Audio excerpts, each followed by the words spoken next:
I'm Mickey Colton. And I'm Chad Dillon. And this is the Utica Rallycross Series. Mention live for race number 4 of Season 5 here at the Meijendel Street Circuit, here in Meijendel, the Netherlands. And Chad, it's always great to come back to a track. You know, we went here last year, and it was quite the spectacle. We're hoping for a good show once again. I got some Dutch chocolate. It's delicious. Are you sure you didn't get anything else from Amsterdam, or? I don't want to talk about it. Anyway, yes, we have a good showing today. 20 drivers ready to take on this track, and this is quite a difficult circuit, Chad. Yeah, no, we've seen a lot of it. Last year was really intense. Obviously, last year's winner was Mark Holbert, one of the good dirt drivers we have in the circuit.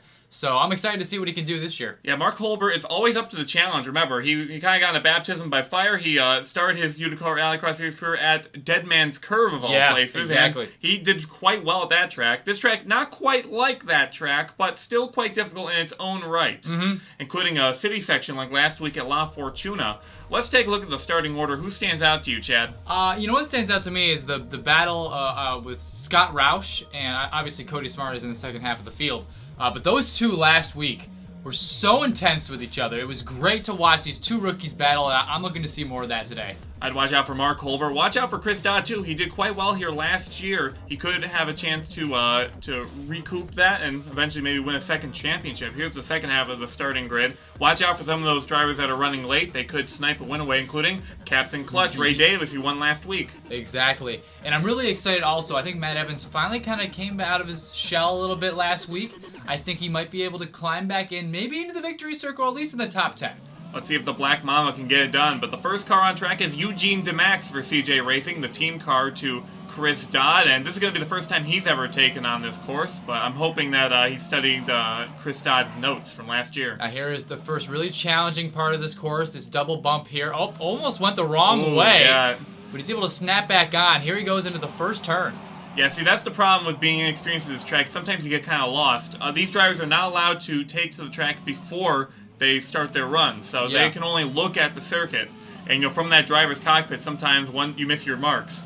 That's kind of why we award the bonus point to whoever goes first, especially because they're kind of at a disadvantage a little bit, because the other drivers can really see. But really handling the street section well for De Max, so see how he can handle for the second half of this event. This track is divided up into 3 sections. You have that dirt course in the beginning, the street circuit in the middle, and you got a little wide there. And then this last section that runs around the lake and has this giant jump that a lot of drivers try to hit. Let's see if Eugene De Max can hit it. He's going to capsize backwards. And he's in the lake! Oh, they got rushing right into the water there. Oh, no. Luckily, we have safety crews on standby. They're going to fish him out of the lake, but that is a shame for Eugene De Max. That's going to be quite expensive for the race team. Exactly. Next up is Robbert Pieete, one of the local drivers here. Last year, he got in 10th, so hopefully he can do a little bit better. Yeah, Robbert Pieete hoping for a solid effort this year. He's been having a big problem this year. He's been cursed to run like first, second, or third in these first 4 events. Got stuck there. I don't think he's been able to get the momentum to get up there. He just barely gets over that jump. And yeah, this course is quite mean to these drivers. A lot of these sections of the course are meant to trip you up. Yeah. So only the best of drivers are going to have to try and see if they can handle all these different contours and bumps and jumps. Obviously, the last jump is probably the most difficult. We didn't even see the final section of the course, but that is the final stretch there. It trips up a lot of drivers we saw last year. We had a lot of DNFs in that section, and so far we're already up to a DNF start. Yep, 4 drivers last year failed to finish this race. We'll see if we can improve upon that this year, have more drivers get through that section.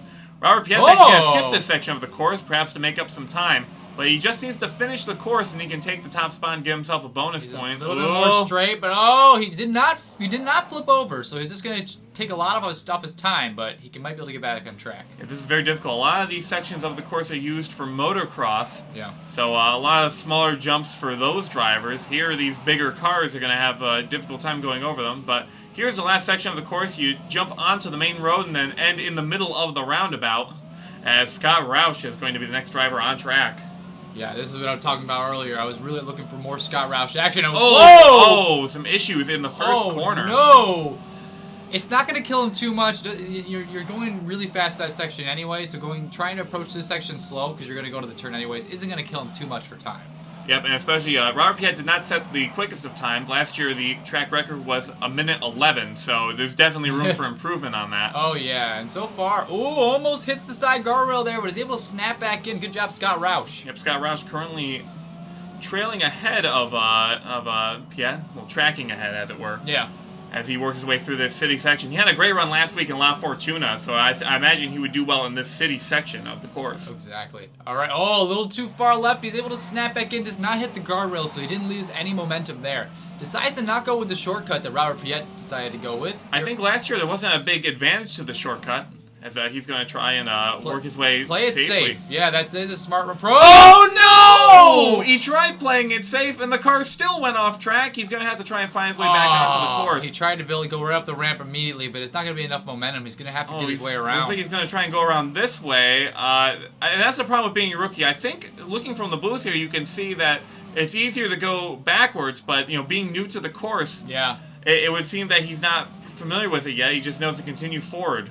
I know. So I think a couple other drivers did that last year too. So I'm surprised he didn't watch any of the footage to.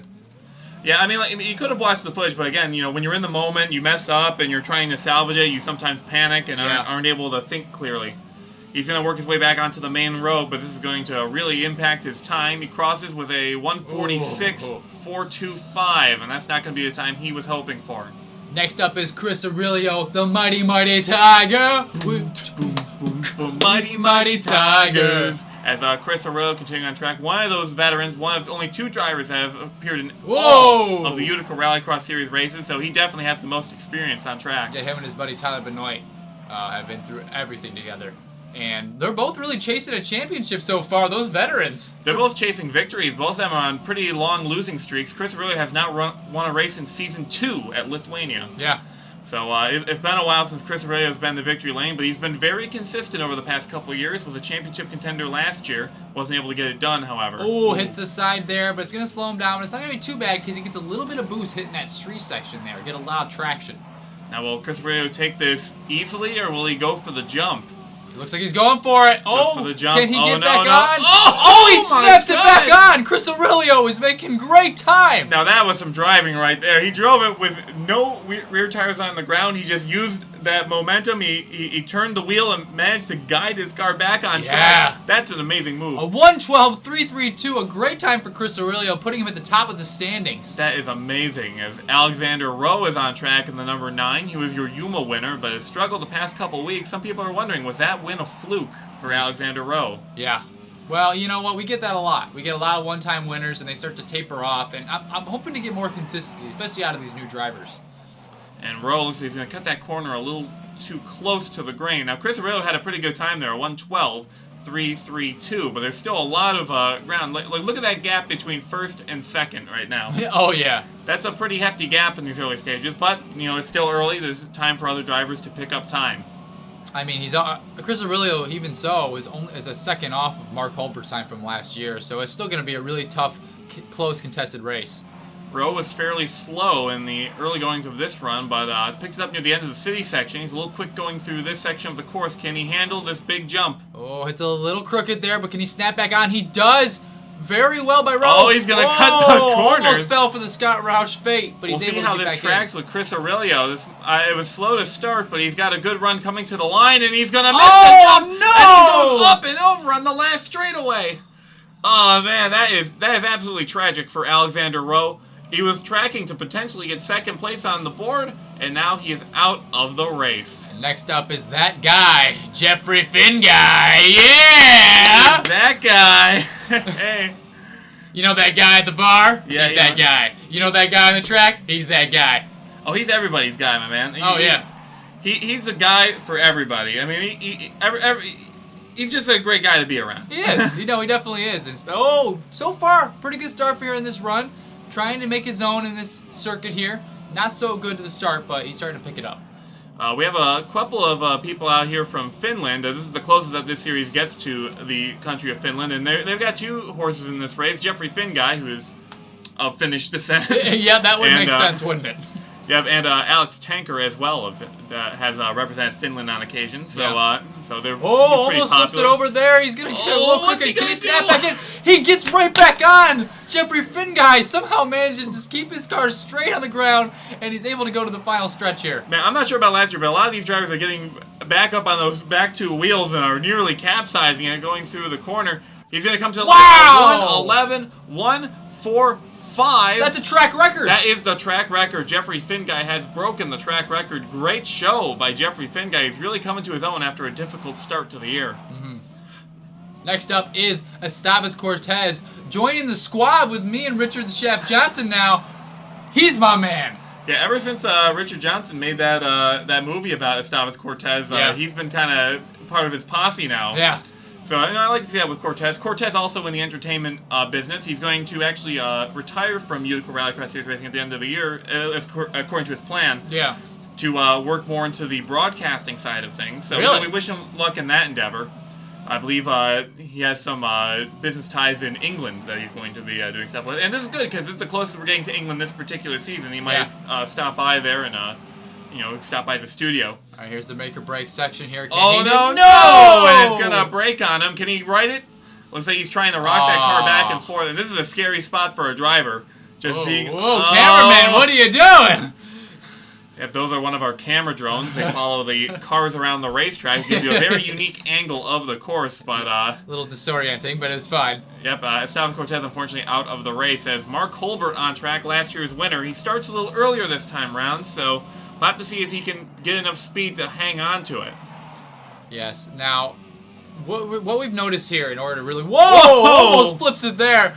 Turn this into a rodeo almost. Now, if anyone plays it safe and really does really well for the first, 75% of this course, and if they can take that final jump and just be really ballsy with it, you will get the top time. It's just you have to land it. Jeffrey Finguy and Chris Aurelio both lucked out and somehow managed to keep that car straight, so hopefully Holbert can do the same. That's the big problem, because these drivers want to win. Yeah. They don't want to finish second or third. I mean, sometimes it's good for the points, but these drivers are trying to go all out to win this race. And if they don't make that jump, it basically tanks the entire run. Yeah, I mean, I think when the track designers originally designed this, they were expecting them to, slow poke it and decides to black off. And he does it! He snaps back on. Mark Holbert might be able to take the top spot. See, that's what you gotta do. Almost runs wide there, but that's what you gotta do. You kind of have to land it and then guide it with your front wheels almost. That seems to be the fastest way around. Coming to the line, can he defeat Jeffrey Finguy? Not quite, but still a good time for Mark Holbert. A 1:11.980 does not beat his time from last year, though. Hopefully Chris Dodd with the hot bod can do the same. Oh yeah, Chris Dodd, the fan favorite. Possibly the most popular driver of all time at this point. Yeah, I think he's surpassed Ogo. I think so. Excellent rhyming, Chad. But yeah, Chris Dodd is definitely, he's done something that a lot of drivers struggle with. He's really appealed to the fan base. Everyone's out there. You see those famous Dodd booty shorts all around the racetrack. Mm-hmm. You can't look in a direction without them being there. So he's making so much money off the merchandise. He's really interacting with the fans. He's active on social media. It's just a breath of fresh air to see a driver the new thing so they popular. added? Oh, no. In the fan base, they have a giant a thing that fills with water and slowly tips over, but everyone in his fan base is mandatory to wear white shirts. So it's always a white t-shirt contest. Well, maybe not point the cameras at those just in case something Let's appears. just point out, Chris Dodd went there probably the smoothest of all the drivers, but is he tracking the fastest? We'll see what he can do in the final sections of the course. Can he make this final jump well? Oh, he does. He will. Coming to the line. Is this going to be enough?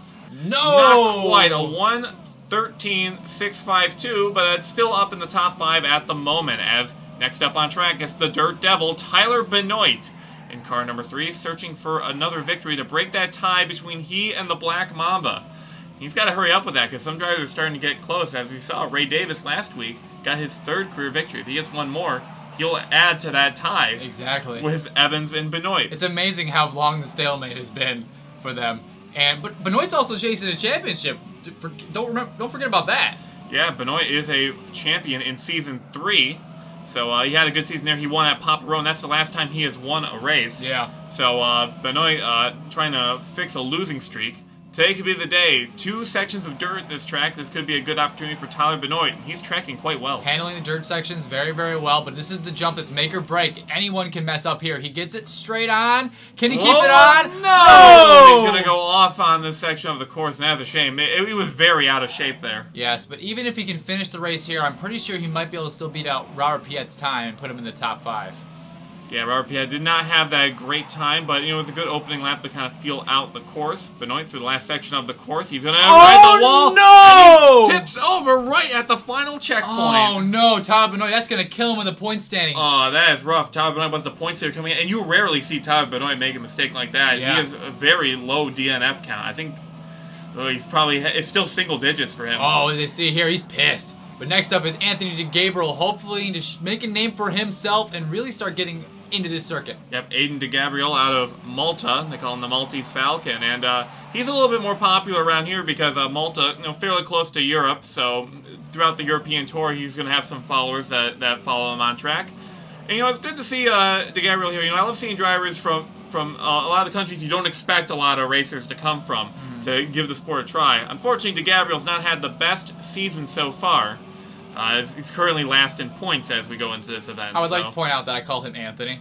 Well, to be fair, last year, Anthony Lopez, who was kind of an underdog, struggled in the first couple races of the year, had a good run at this track. So maybe De Gabriel could be an Anthony Lopez. He steps in. What?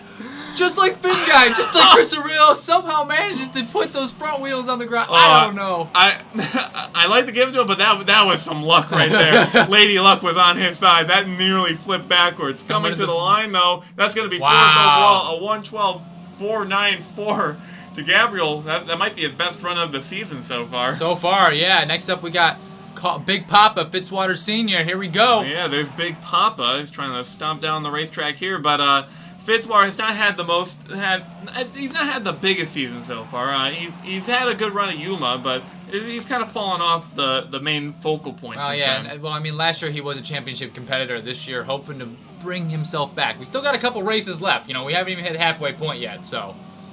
Yeah, Fitzwater got that win in Blackpool last year. This one not quite like that circuit, but he's got a couple of speedway parts that he can try and gain some ground in. Driver from Australia. He can't wait for Dead Man's Curve. He wants to impress in front of the fans. This team has struggled at Dead Man's Curve, and he wants that redemption for it. All right, here we go. See if he can do the same as Finn Guy, Chris Aurelio, and he Gabriel. Makes it. It was close. And he stalls out a bit on the landing. It's going to be a little slow, but you know what? It's still going to be a good finish, especially if you make it through this course. He has one more hurdle, almost a literal hurdle, as they have to go over this wall. I've seen more people be tripped up. He almost tripped up there. A lot of drivers having problems with that. A lot of drivers try to cut that short, and it's not the best strategy. A 1:13.170 is now Stephen Carter, Mr. Consistency on track. And Carter's having an okay season. Not been the center of attention, but yeah, he's looking for that break. But you know what? Heavy contact with the wall going into the first section. Hopefully he's going to be all right. Wow. And we'll have to see if these EEI suspension systems hold up. That was a pretty rough hit to the wall. It's definitely tough with the open cab too. Their head could be jostled around and hit any of the side things. Yeah, these open wheel setups, they catch on things. We saw last week that Mark Holbert the wheelbase actually caught on one of the metal signs that surround the track, which is a very odd moment. I can't recall ever seeing that before in the Rallycross series. So anything can happen on track, that's for certain. Whoa! And look at this, he's going to cut the course! What?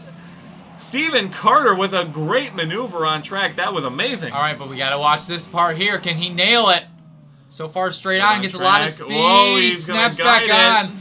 I think he might be able to get it because look how that jump there before saved him so much time. Man, he managed to get that course cut to work. Coming to the final section of the track, what can he do? Finn Guy's a 1:11.15. Whoa! A 1:10.6, an unheard of time here at the Meijendel Speedway. That is amazing. I do not envy these other competitors. Oh, man. That's a time to beat. Stephen Carter, we're talking about how he's having an okay season. That might have been just a jump start to him. Oh, man. Stephen Carter got a win last year. That was his first ever victory.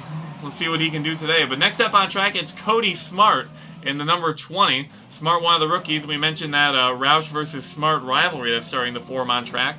We'll have to see who can do better today. Roush obviously had the slowest time so far of all the finishers, so Cody Smart really just has to have a decent run to beat him out. Smart fairly quick through these opening sections of the course. He did quite well last week as well. Oh, and look at this. Oh, no! And Cody Smart! Smart is going to capsize his machine, and that's actually currently last on the board. No one's wrecked that soon on track. Damn. As next up, we have Sean Angel in the 5, your Elkhorn Pike winner, but this is a track that he wasn't looking forward to as much. He finished dead last here last year. Yeah, but... The first of 3 last-place finishes in Season 4. But I'd like to point out, though, he broke the curse. He did break the curse for this car, so hopefully Sean Angel is going to start doing a lot better this season. Yeah, last year, this car was piloted by Joseph Ernesto, and he also wrecked out at this track, so... it's kind of a double whammy in this machine. Let's see if they can hang on to it. However, his teammate is Mark Holbert, who's currently 3rd on the board and was the winner last year. So, yeah. Maybe some advice carried over. This is what I've noticed, though. In order for you to even get into the top 5 at this point, you need to hit that jump. You need to hit that jump fast, and you need to hit it well. If you get caught or have to slow down or have to do anything, you ain't going to make it to the top 5. Definitely a wild section of the course. Hits it's it straight on. Oh, wait, a little left. Yep, and there it is. There's the make or break situation. Much like Tyler Benoit ends up off track in that section, he's going to have to recover. He will make it through without wrecking the car. He just has to get through that last section of the course. Oh! Is able to snap back on somehow. He's riding the edge of the embankment there. Gets on track, and let's see what he'll end up with. That's going to be a 1:18.857. Not a particularly good time, but it beats Pieete and Roush. Next up is the Black Mamba, Matt Evans, looking to snake around this course. And this is quite a winding course if you really think about it. That kind of goes back on itself. And oh, it does. It has all these different sections to it. I mean, he's more of a street racer himself. I mean, he's never been the best at dirt, but I think he can handle going back and forth. I think he can do it. I'm feeling the vibe from the Black Mamba today. Yeah, Matt Evans on a bit of a losing streak, hasn't won in a while. The last win he got was the Season 2 finale at Dead Man's Curve, which was an impressive win. Yeah, one of his few dirt track victories. In fact, the problem that Matt Evans has is that a lot of the tracks that he was great at were those really tight, thin circuits, like Seoul, South Korea, like Stockholm. Both of them no longer on the schedule anymore. So yeah. They've been kind of replaced with these traditional rally circuits, and he's not been able to get that same amount of momentum. Oh no! He's oh my God! Lands on his head, but lands on the wheels in the end. That was a scary looking wreck, and I'm wondering if Matt Evans is okay from that one. He's still driving, so I would assume he's still alive. He's well. He hasn't hit anything else. Oh, man, that was worrisome. Like, that car just slammed down on the ground on its roof, and that just showcases how good these Evans Engineering Incorporated cabs are. But a 1:16.260, it's not a bad time for Matt Evans. It puts him in the middle of the pack, but it's not great. We have the stuntman, Seth Cole, in the number 15, and I think we know who's going to hit that main jump at full throttle. I hope he flies over the checkpoint and goes right to the finish. That's what I want to see. Seth Cole, do it. It won't work for his run, but it would be an interesting feat. Exactly. So that's all I want from you, Seth Cole. Hit that jump. Seth Cole won top 5 this year. He's off to a fairly slow start, however. Not some of the best finishes for Seth Cole. Last year he did a little bit better. Season 3 was a good year for Seth Cole. It was. Was a championship competitor there. Wasn't able to finish out in the end, but Cole, always fun to have around the sport. He's one of the most friendliest guys in the garage area. It's always a pleasure to talk to him, and he's a great competitor. I'm glad he's with the series once again this year. Oh, it's very exciting. Here we go. Moment of silence. He's going to run for it, but he goes to the Matt Evans approach, but wait. Oh, man. I hope he's okay. Yeah, it didn't work out in his favor. We'll find out if he's all right later on in the rest of this race. Yep, Ray Davis on track now. He's your defending winner. He, not of this particular event, but he won last week. He's trying to go for 2 in a row. Captain Clutch, we'll see what he can do here today. It's that opening section. Whoa! Very fast. I mean, he almost flipped it over, but he's got a lot of speed coming out of it. That's going to help. Mark Holbert did the same thing. He ended up with a 3rd place time. This could be a good points day for Ray Davis. We started off this year kind of slow, but every little thing like that's going to kill you in the rallycross. Yeah, the longer the track, the more spots to make a mistake in. However, more places to pick up time. Yes, exactly. See what he can do as Stephen Carter has put down a pretty hard-to-beat time. You're going to need to be near perfect on this track, though Stephen Carter did make some mistakes. He did, but he also saved up on that jump section right there. He was able to cut pretty much the whole corner and snap right in. I don't think a lot of drivers have attempted that because they know that it's not going to work as well. Davis actually playing it safe, but not going to have the momentum up that jump. I feel like playing it safe actually could be in your favor, especially as long as you have a little bit more speed than that. Oh, and Davis ends up and over the side there. Man, that actually probably would have been a decent time if he didn't hit a lot of these things throughout the section. But here we go to the final stretch here. A 1:16.550. Not going to be a good time for Ray Davis. Not the time he was hoping for. Is Alex Tanker on track and the number 12. This is his first time here because he was not a competitor last year. We remember, Tanker has not competed in a full season effort since season 2. Yeah. So he's kind of returning to the series at this point. He's made a couple other attempts to return, just hasn't been able to get that success.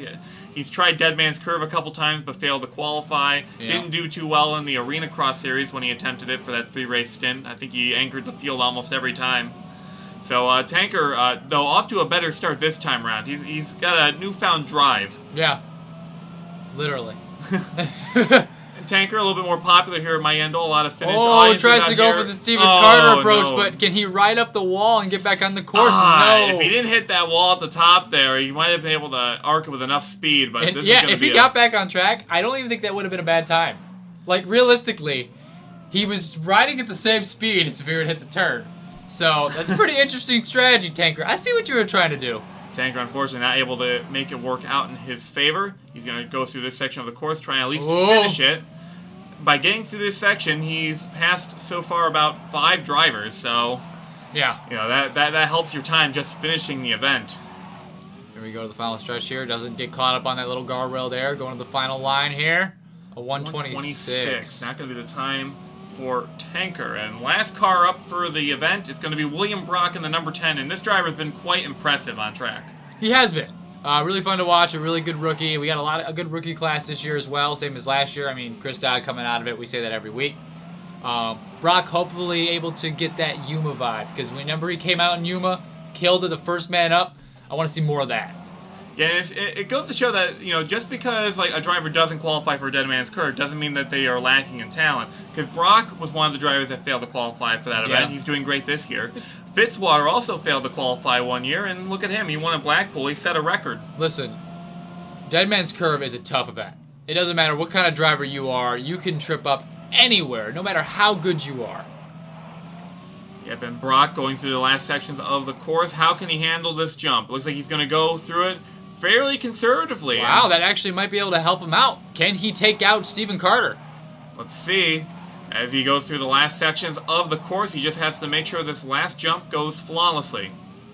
He does. Yeah, here we go. Coming to the line. Is it going to be enough? Not quite, but still a solid effort. Steven Carter gets his second career victory here today, and, he's a driver that deserves it. He's been consistent all these years. Jeffrey Finguy, how about a second-place finish for him? That's a great run for the driver of the 14, followed by Mark Holbert, William Brock, your best finishing rookie, and Chris Aurelio, the top 5. Great run for the veteran. Then you got Aiden Gabriel, really good run for him. Same with Big Papa there. Chris Dodd, Matt Evans finally breaking the top 10 barrier, getting back in there. Yeah, that's his best finish of the season. Captain Clutch looking more like Captain Crutch. I'm sorry, Ray Davis. Well, top 10 at the moment. That's not bad. Yeah, that's not bad. He's got okay points going into this event, but I do have to point out Aiden Gabriel. That is an outstanding performance for that young man as he looks to make it big in this series. Looking at the rest of the field, Sean Angel 11th, Robbert Pieete still stuck in that 10th to 12th rut that Pieete always finds himself in, but he's got a bonus point to give himself 11th place points. Alex Tanker, Scott Roush, and Tyler Benoit, the first of the many drivers to fail to finish this event.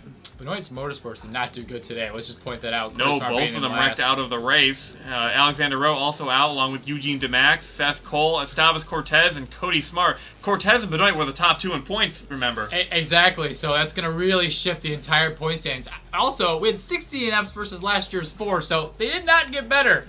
We broke a track record, but we had more drivers wreck in the process. Exactly. Let's take a look at the point standings, and look at that. Steven Carter jumps to the top of the board. Benoit's still hanging in there. He's second. He had a good lead going into this event. Chris Dodd is in third, followed by Chris Aurelio. And how about Sean Angel, 5th in points? Yeah, Sean Angel, followed by Alex Tanker, too. Look at these guys in the top 10 Yeah, here. Look at Alex Tanker. William Brock, look at that. Yeah, Zachary Fitzwater's in 8th, with Ray Davis still hanging in there, 9th in points. He's not too far off the mark. He's looks to be about 14 points away from your points leader. Cortez runs out the top 10. Then we got Alexander Rowe, another rookie, Scott Roush. If you look at the battle of Cody and Smart, Scott Roush is winning in the points so far.